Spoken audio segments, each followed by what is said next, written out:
Hello mga mare, good morning! So ngayon, pang gabi pa yung pasok ko mga mare. Kaya magluluto ako ngayon mare ng mga sinigang sa miso na ulo ng yellow pea.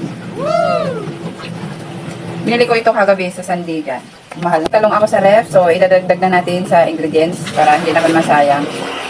Gagamit tayo mga mare ng natural na pang-asin. So, bunga ng sampalok, tamarind. Bali, binili ko to kagabi sa Sandigan din. 20 ang tumpok. Mura na, diba? Saka ng miso powder. Yan. Saka ng labanos. May labanos pa sa ref, kaya idadagdag na rin natin.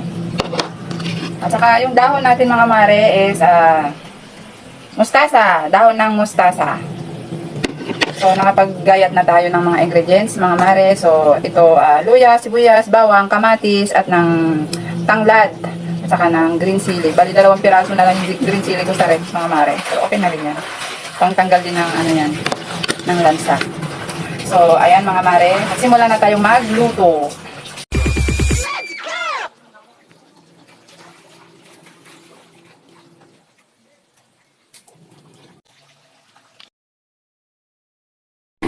So, ayan mga mare, mag-start na tayo magluto ng sinigang sa miso na ulo ng yellowfin isda. So, ayan, nagigisa na ako mga mare. So, ayan mga mare. Pag nagigisa ba kayo mga mare, anong inuuna nyo? Siya ba lagi? Char. Ako kasi, inuuna ko sa pagigisa ay yung matigas. Hindi madaling masunog. Kagaya ng luya, sibuyas, saka ng hinuli ko na yung bawang. So, ayan, nilagay ko na lahat ng ingredients mga mare. So, konting pasilip lang sa pangga ko. Ayan siya. Habang nagluluto ako, naglalaba siya. Siyempre, ganoon talaga. So, ayan, nagisa na natin. Ilagay na natin yung mga ulo ng yellowfin, mga isda. So, ayan mare. Tapos, bago ko haluin yan, nilagay ko na yung pampalasa. Mga asin, kunting patis, at saka ng magic sarap. Yan, mga mare. Tapos, takpan natin yan. Maya, konting halo-halo. Tapos, tatakpan na natin para kumulo konti at lumabas yung mga juice niya. So, ayan. Nilagyan ko na ng tubig, mga mare. Huwag nyo lagyan ng hanggang leeg, mare. Kasi, baka naman masubrahan sa tubig. Hindi na maging malasa yung isda natin. So, ayan, mare, yung asawa ko, patuloy sa paglalaba, tapos ako nagluluto.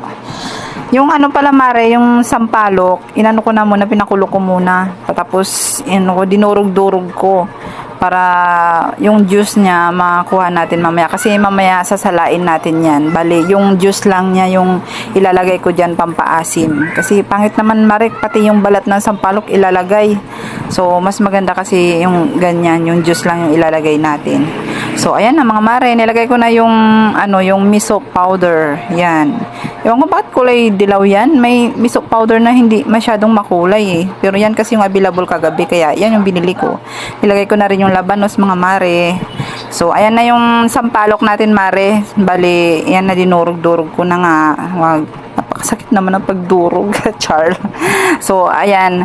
Bali, inano ko na, sinala ko. Ganyan.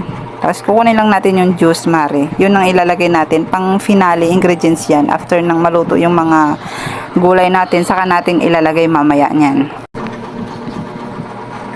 Yan, lalagay na natin yung sili, 2 pirasong sili. Kasi yan lang yung available na sili dito, mare. Kala ko kasi marami pa sa ref eh. Saka yung talong nilagay ko na rin. Kaya mare, ano mga nilalagay nyo sa nyo? Kasi sa akin, kung anong meron sa ref, nilalagay ko. Basta pwedeng ilagay. Walang sayang sa akin. Kasi mahilig naman kasi kami sa gulay. Yan. Ay, nako. Parang gusto ko nang kumain at umigop ng sabaw, mga mare. So, ayan. Ilalagay na natin yung tamarind juice na inano natin kanina. So, ayan mga mare. Malapit na tayong kumain. Napakasarap niyan mga mare. Lalo na sa mahilig sa mga gulay at saka sabaw. So, ayan mga mare. For the go. Tapos na ako magluto. Tapos na rin yung asawa ko maglaba.